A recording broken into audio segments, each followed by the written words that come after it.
Hello, I'm author and publisher Mark David Welsh, and today on Cult Movie Blu-ray Review I'm going to be discussing the 2014 release of the Bela Lugosi 1932 classic White Zombie.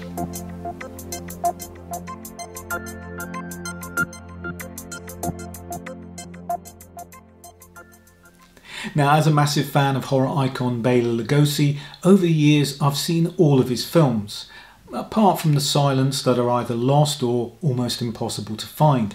But after watching the recent Blu-ray release of the loose trilogy of Poe adaptations he made for Universal Studios in the early 1930s, I came to a sudden and quite shocking realisation.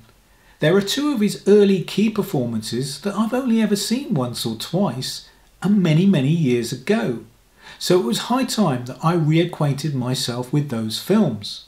And the first of them is White Zombie, a 1932 independent, non-studio production from director Victor Halperin and his brother Edward, who acted as producer.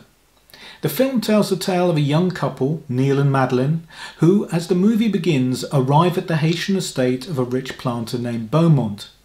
The older man has persuaded them to get married there, but he has an ulterior motive. He wants Madeline for himself, and he's recruited local occult master Murder Legendre, played by Lugosi of course, to help him achieve his aim. Now, this is an important film in the history of horror cinema, and not just because it's generally agreed to be the first zombie movie. As well as that, it was incredibly successful.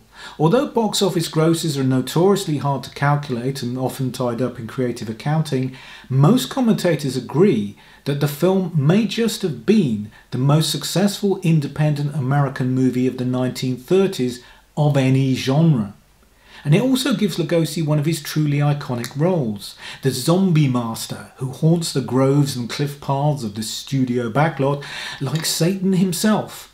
Cruel yet suave, merciless but with a twisted smile to his lips and a glint in his eyes. Now, despite utilising some studio resources, the low budget just show through at times, but Halperin managed to mask that with some truly inventive camera work, and there's also some highly effective production design. For instance, the local cemetery consists of crosses on the side of a steep hill, a subtle suggestion that the dead are buried upright and not averse to the odd evening stroll.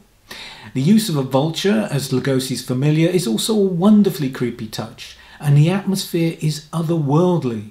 It's a place somehow removed from normal space and time. However, the film is seriously flawed in two particular ways. Firstly, there's the story. There's just not enough of it, even for the scant 66-minute running time. Some audiences find the film slow as a result, even though technically it's far more modern in terms of technique than many of the period. There's just not a lot going on. For example, we never really find out anything about Lugosi's character or his business. Yes, we do see the zombies working in his sugar mill in one of the film's most famous and memorable sequences, and in another the great man introduces some of his zombie crew as old enemies who sought to defy him. But we never find out anything more. Are Lugosi's motivations purely financial, or does he have bigger plans? Has he got a wider agenda? Of course, more information about his business operations is not essential to the plot in any way, but it would have helped give the world building a little bit more depth. And there's a similar lack of development in another crucial area, the characters. Apart from Lugosi's zombie master, potentially the most interesting of these is Beaumont, the plantation owner, a love-starved Faust obsessed with Madeline, who makes a deal with the devil in order to possess her, but soon regrets his bargain. Unfortunately, Garnet Weston's screenplay presents him as a completely one-note character, a petulant, constant moaner whose whining sacrifices any sympathy the audience might have felt for him. Similarly, young couple Madeline and Neil are simply defined by their love for each other. They have no real other character traits at all. And this informs the film's other major flaw, the performances. Broadly speaking, the early days of sound cinema were populated by two types of actors. Those that adapted quickly to the new medium, such as Ronald Colman and William Powell, and those that didn't. And sadly, Madge Bellamy, John Harron and Robert Fraser, who play our young couple and the plantation owner respectively, definitely fall into the latter category. Their performances look hopelessly old-fashioned to modern eyes, although it does have to be acknowledged that perhaps they were just trying to breathe some life into their terribly underwritten characters. As it is, it's just impossible to imagine why even one man would be interested in the vapid moon-faced Madeline, let alone three of them. Although there is a wonderfully subtle moment where the more astute members of the audience will get the undoubted impression that Lugosi is keeping the zombified Madeline around for a little more than just her skills at the piano. Now, apart from Lugosi's gloriously majestic performance, the only other decent turn in the cast comes from Joseph Cawthorne, who brings a welcome lighter touch to the role of the local priest. He's fulfilling the Van Helsing part of the story, of course, and yes, the overall plot is not a million miles away from Dracula. The film even starts with a strange carriage ride to a gloomy old house. Castle or plantation, Haiti or Transylvania, by the time the credits roll, you're still going to have to tangle with the undead. Now, this Cary Roan Special Signature Edition Blu-ray from 2014 is generally agreed to be the best restoration of the film currently available. But obviously, with a property of this vintage and one made independently, there are bound to be some issues with the picture and audio quality. Still, I'm pleased to report that on the whole this is pretty good. There is some grain to the image, of course, and a few jumps from missing frames, but it's not enough to distract the viewer from the watching experience. And the audio quality is also pretty reasonable.